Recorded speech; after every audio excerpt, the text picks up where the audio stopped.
So I was playing 1-3 no limit hold'em. It's 500 max buy-in game, nine-handed at Parks, a little bit north of Philadelphia. Okay. I was one to the right of the hijack. I had Queen of Spades, Queen of Clubs, effective stacks about $850. Two early limps. I make it 15 with Queen of Spades, Queen of Clubs, and then the button calls, the small blind calls, the big blind calls, and one of the limpers calls. Okay. Just a couple things here on pre-flop sizing. So, what is the standard open here if no one had limped in this game? People were opening anywhere from 12 to 20. I was just going about a pot size bet. There was, I think, there were two limps for six, so I was like three times the last one plus the dead money, Two limps for and six. Did you? It was a straddle or pot two too. limps for three, Two two limps for limps for three. three No, each. it's just really small. I mean, because the reason why I asked you that question is that normally I would imagine that people are straight opening here to 15, right? So when you get a couple limps, and if I was straight opening to 15, I'd probably make it at least 20 or 25 here, probably 25 from, and depending on, especially if these guys are deeper as well, to try to get max value. Because I mean, at this level, is this a 500 cap game by the way at Parks? 500 cap. Yep. Yeah, so at this level, like you see a lot of people play a lot of garbage, and one limper calls and it gets the other guy in, and you want to get max value for your hand. So I would size up. Now it's not like gonna, if something crazy happens, I get a lot of calls and people are like, oh, I this hand I screwed up because I made it too small. I mean, that's not going to be the inflection point in the hand. You're just not getting the most amount of value. So I would have made it 25, but okay, you raised to 15 with black queens in the low jack over two limps, the button calls, both blinds call, and one of the limper calls. So we go one, two, three, five ways, including you. Is that right? Yep. Okay, so 75 in the pot, five ways, right? Right. Okay, And the flop comes King of Spades, okay. Queen of Hearts, Mm-hmm. two of Clubs. So We you flop flop the middle set. middle set here, and you've got black queens. I think I put two queen of clubs out pair, but you've got black queens, queen of spades, queen of clubs, Right. and the board comes out king of spades, queen of hearts, deuce of And clubs. deuce of Clubs. Right. Okay. Yep. So it checks to me. I bet 25 into 75. Oh The button man. call. Now we're dealing with five ways here, right? Right. Did everybody have like pretty deep stacks? I mean, I know we didn't go over all of them, but No, I mean the main villain here is the button, and uh, I have like we're the effective stacks. The small blind, big blind, they've got like 150 each. The limpers got about five or 600. okay. I mean, the reason why I just asked that, I mean, then it's not going to be hard to get in against the shorty, but you know, this is just a great spot. I mean, I would much rather have pocket queens here than pocket kings. And sometimes Right. even deuce deuce, to be honest with you, because with the amount of offsuit broadways that people play, the fact that you unblock top pair and just crush top pair is just a beautiful spot for you. Whereas if you have king king, it's just harder to get action. You know what I'm saying? So Right. I mean, Right. I might make this bet with king king to try to get called by queen X, but I would be betting at least 40 to 50 here. I mean, the Broadway gut shots are going to call you anyways. Now, with that being said, if you wanted to induce some sort of spazzy play from the blinds who are short that are just going to check jam any king, and if you somehow bet larger, they would just call. Although that's not even really a bad thing. And I mean, you've got the board so crushed. I mean, you don't want the actually blinds to like check jam king nine and get some other king to fold out. But in general, I would be sizing a little bit larger here. But you bet 25, okay? Right. Yeah. Yeah, and the button calls, everybody else folds. So button And next to act calls. So button calls all right, fold, right? that's correct. Okay. And the turn is the seven of spades. So turns the seven of spades. Now, one thing on this is that you are 850. This is another, I wouldn't say it's a live exploit, but it might be one thing that people don't necessarily think of, especially if you're playing deep in relation to the blinds.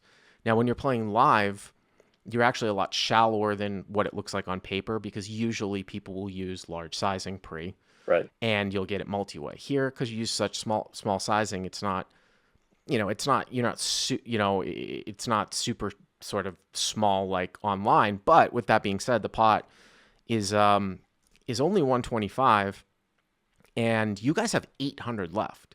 So you have like 7 pot size bets left.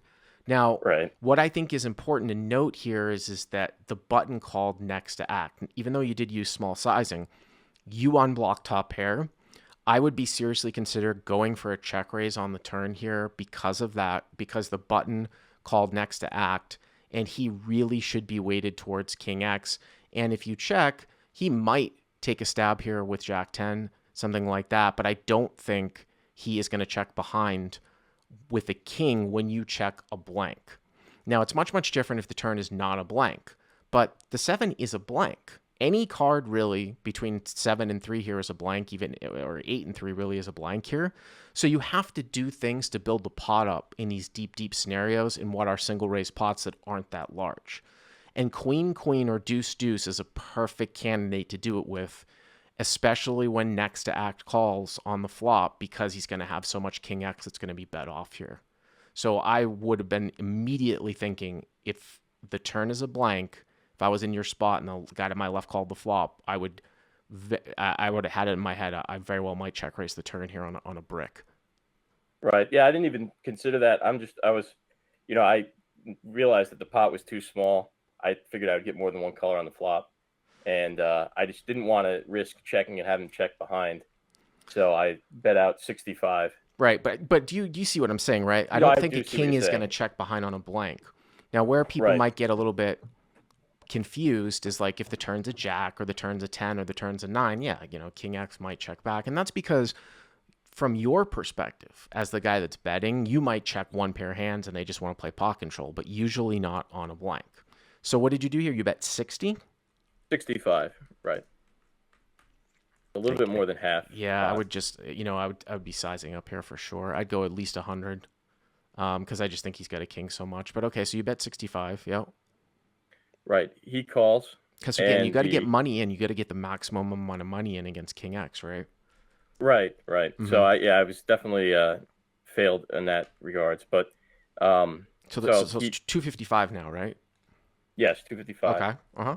and the river is the jack of spades, and Okay. So the board runs out King of Spades, Queen of Hearts, Deuce of Clubs. Turn is the 7 of Spades, right? You've got black queens.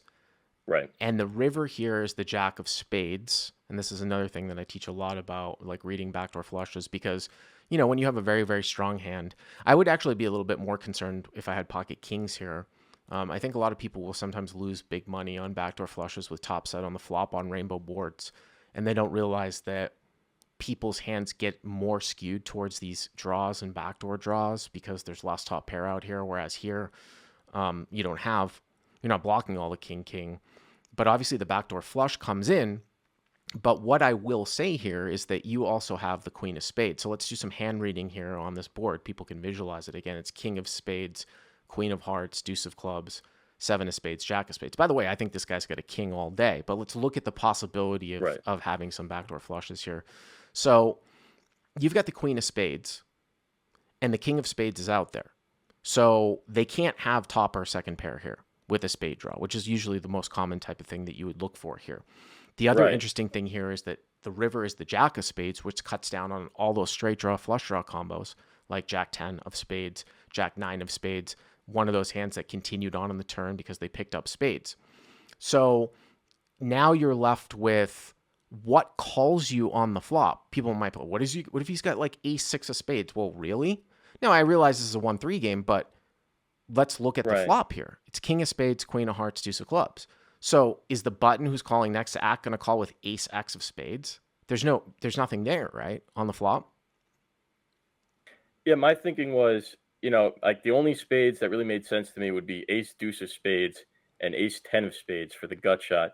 Mm-hmm. But if he's calling with those, then I figured he's probably calling with a lot of other weaker hands that are going to be filling in his range.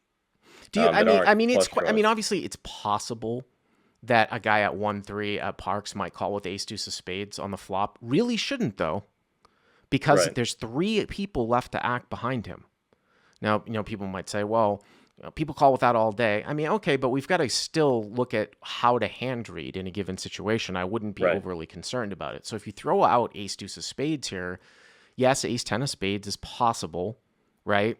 That's Right. one specific combination of hand, ace ten of spades. I just think it's very, very interesting with your hand and also with the jack of spades coming on the river that there are nearly no backdoor flushes. It's very, very rare, unless it's ace ten of spades, for him to have a backdoor flush, or if he's like super loose, calling like four deuce of spades or something like that. And it's much, much more common that he's going to have two pair here.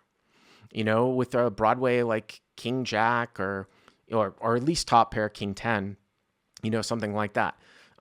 There was a hand that Garrett played over the weekend against the lucky guy, where he had kings on an overpair board and the guy made a backdoor flush. I mean, this is just a bet all day long and, see what happens. But I expect to get called here just a ton. I'm not overly concerned here. Right. And that was my thinking. This player had been kind of aggressive, and I had gotten caught bluffing. By the way, a I'm little sorry, bit. he could have 10-9 of spades here too, as some of the people were pointing out, which is a gut shot to Oh, a yeah. jack. All right. Yeah. So a couple combos, right? Yeah. Go ahead. Right. Yeah. I didn't see 10-9 Yeah. of spades when I was playing, but that does make sense, I guess. So yeah, he had been kind of aggressive, and I had been caught bluffing like 10 minutes before this hand. Mm-hmm.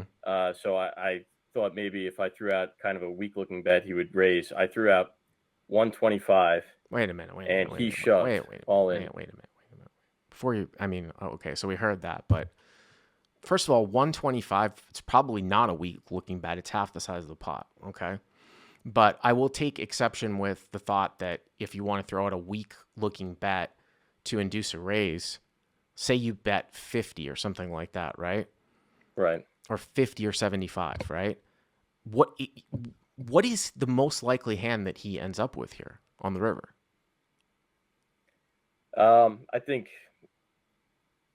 well, based on what he's calling with, like a king, maybe two pair, king, queen, king, jack. I mean, a king, ace, right? king. I mean, a king is, Right. I don't know about ace king. It wasn't raised off pre, but I mean, a king is the most likely hand that he ends up here with. And there's probably maybe even playing suited kings, king 9, king 10. But those hands are all going to call, even when you go 75. Like, like that bet's, no one's going to turn that hand into a bluff. It's Right. small stakes live, no limit. People are not going to turn top pair into a bluff here. When you go 50 or 75, now you could make the case where if he ran into king jack specifically and you size small, he might make a raise. But I would just go almost full pot. I mean, I would have played this hand entirely different, but I wanted to stop your logic, at the end. But also, Right. too, your 125 is not small if that's what you're trying to do. You know what I mean? So hero bets 125. Right. So he shoves for 620 on top of like 745 total. So button shoves for 725 total. Yeah, 745 total. 745. Right, All right, so let's do some math here. So, and again, I'm not really expecting that play all that much because he's got king X so much that's going to call down, especially you didn't go crazy at the end, right? So 125 in no, 255 is 380. So it's like 1125 in the pot, and so 1125 in the pot, and what, maybe like 625 for you to call? Yes, that's what I had, about 620. 625, 620. So you're getting about 2-1 here, and this guy has jammed here at the end. I don't, obviously this is an unbelievably underbluff spot. Put it this way. What's your name again? Luke. Luke. Here's the thing, like, not necessarily going to say theoretically, but it's really hard for me to fold when the only sort of logical combo that beats me here is like a hand like ace 10 of spades. Now, I suppose maybe he can have 9-10 of spades here too, but if you were to say, look at this hand where, let's say you didn't have the queen of spades, okay? And also, instead of the river being like the jack of spades, the river was like the 3 of spades. Right. Then I think I would tell you to fold for sure. Right. No, I agree. You know what I'm saying? Like 100%. I would tell you to fold. Here, it's so extreme because he really shouldn't have that many backdoor flushes. With that being said, this is such an underbluff spot. And the other thing too is I wonder if, because you went so small on the flop and on the turn, if we might see some ace 10 in here, that's not even a flush draw, whether it's ace 10 Right. off or one of the other suits that just continues to call because you only went 65 on the turn. He just continues to call with a Broadway gutter. Now, with that being said, would those hands shove? I mean, you sort of bet medium size, right? Right. 125. I mean, you didn't bet small. So, I mean, this is an incredibly, incredibly underbluff spot. I might flick in the call just because of how infrequent. But then again, you got to put in, like, what is he bluffing with, right? Right. I mean, yeah, I was thinking that another thing that discounted this, the like the straight or the flush possibility is those hands had no showdown value on the turn. And if he had those, I thought maybe he would have put in a raise then to try and win it because, he needed to improve. And again, this player had been playing pretty aggressively. So that wouldn't have been out of character for him. Somebody in the live chat also said is that, are there ever spots where somebody might do this with worse just because they don't understand hand values? Like if they had deuce deuce here or something like that. That's really the only thing I can really see that gets here like this with war, unless he's like peeling off with like 7-7 and he was going to shove at the end. And I've seen some crazy shit like that at the small stakes. Like I said, if I were to really pick one scenario where I'm going to call here, where someone's about, representing the backdoor flush, this is probably the setup where the jack of spades is accounted for. You have the queen of spades.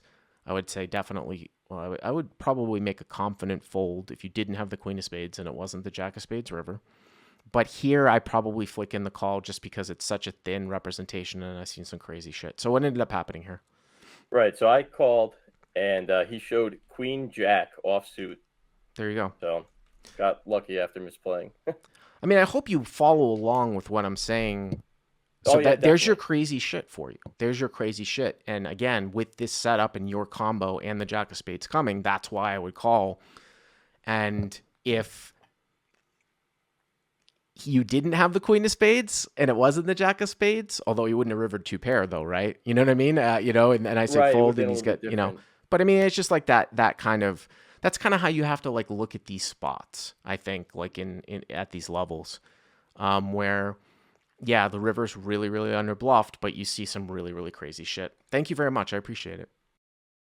If you enjoyed this video, please hit that like button and subscribe to our channel and check out the coupon code in the description to try out the Crush Live Poker training site for free.